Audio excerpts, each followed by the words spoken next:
এখানে দেখতে পারবে যাত্রার মধ্যে সেই সব জিনিসপত্র ব্যবহার করা হতো, যেরকম বারবার যারা আর্টিস্টরা তারা মুখ দেখতেন, তো তাই জন্য আয়নাগুলোকে এখানে বেশি রাখা হয়েছে।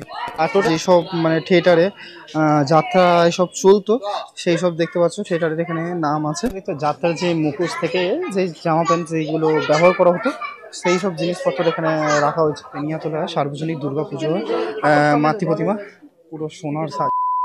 এখন ঠিক আমি দাঁড়িয়ে আছি বেনিয়াতলা সার্বজনীন দুর্গা উৎসব প্যান্ডেলের সামনে।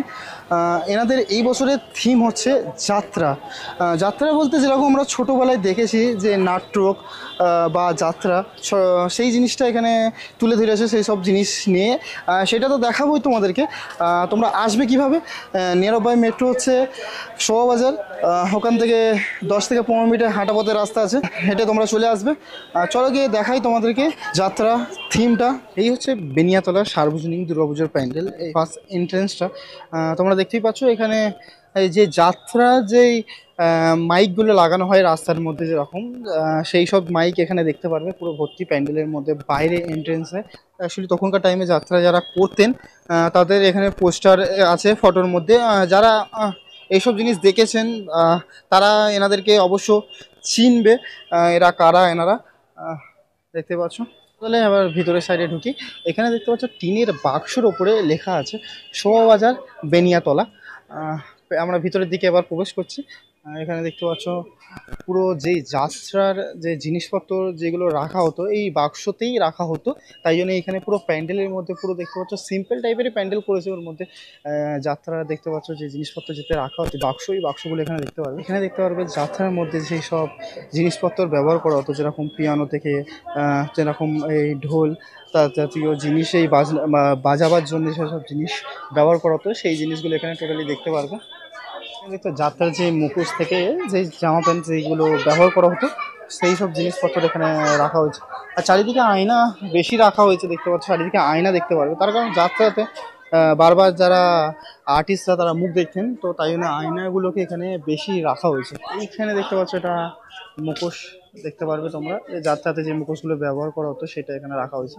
এখানে দেখি যে যেসব মানে থিয়েটারে যাত্রা এসব চলতো সেই সব দেখতে পাচ্ছ থিয়েটারের এখানে নাম আছে, তোমরা দেখে নিতে পারো। আর এখানে হচ্ছে সেই যাত্রার যারা করতেন তার মুভির নাম আর সব অ্যাক্টররা এখানে আছে টোটাল দেখতে পাচ্ছ। এখনকার টাইমের কাপড় জামা চুল এইসব অস্ত্র এরকম ধরনের মেকআপ ধরনের জিনিসপত্র সব সেই সেই সব জিনিস এখানে তোমরা দেখতে পারবে। ওপরের সাইডে দেখতে পাচ্ছ পোস্টার আছে, যারা যাত্রা করতেন তাদের দেখতে পাচ্ছ সেই যাত্রার নাম, যারা অ্যাক্টিং করেছেন সেই মুভির নেম থেকে দেখতে পাবে, সব কিছু এখানে লেখা আছে। তো যাত্রা দেখতে পাচ্ছ এই বাসন কোসন এইসব জিনিস ব্যবহার করা হতো ওনারা খাওয়া দাওয়ার জন্য। যে আয়রন করার যে দেখতে পাচ্ছ জিনিস কাপড় জামা আছে।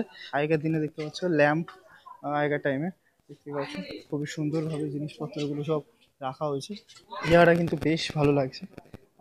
মা দুর্গার এখানে সেই যাত্রা যে এখানে নর্মালি এটা বানানো হয়েছে, আর তার সাথে দেখতে পাচ্ছ এখানে যে লাইটিংটা করেছে বেশ ভালো লাগছে। বেনিয়াতলা সার্বজনীন দুর্গাপুজো মাতৃ প্রতিমা পুরো সোনার সাজে হয় প্রত্যেক বছর, তো একজন হয় না, এটা প্রত্যেক বছর এখানেই থাকে। দেখতেই পাচ্ছ বেশ দারুণ লাগছে কিন্তু। মায়ের যদি সাজ দেখো খুব দারুণ সাজ দিয়েছে মাকে। আর তার সাথে দেখতে পাচ্ছ যে লক্ষ্মী ঠাকুর সরস্বতী ঠাকুরের যে শাড়ির সাজটা খুব দারুণ লাগছে। তারে ধরি ধরি মনে করি ধরতে গেলে আর পেলেম না ধরি। তো কেমন লাগলো তোমাদের বেনিয়াতলা সার্বজনীন দুর্গা উৎসব প্যান্ডেল যাত্রা দেখে? ভালো লাগলে অবশ্য কমেন্ট করে জানাবে। নেক্সট ব্লগে খুবই তাড়াতাড়ি দেখা হচ্ছে তোমাদের সাথে, ততক্ষণ সকলে সুস্থ থেকো, ভালো থেকো, আর পুজো খুবই সুন্দরভাবে কাটাও। চলো টাটা, বাই বাই।